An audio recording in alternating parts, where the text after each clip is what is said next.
একটু গভীরভাবে খেয়াল করুন।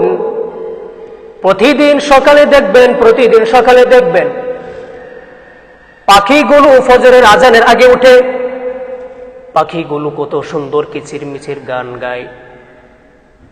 ভোর হওয়ার সাথে সাথে রিজিকের তালাশে বের হয়ে যায়। সন্ধ্যায় তার নিজের পেট ভরে আবার বাচ্চার জন্য খাবার নিয়ে আসে। আর আপনি আমি এই রিজিকের জন্য দুনিয়ার মধ্যে কত নাফরমানি করতেছি, কত জুলুম অত্যাচার করতেছি, কত হারাম ভাবে রিজিক তালাশ করছি। অথচ আল্লাহ তাআলা আপনার তকদিরে যতটুকু রিজিক রাখছেন ততটুকুই পাবেন।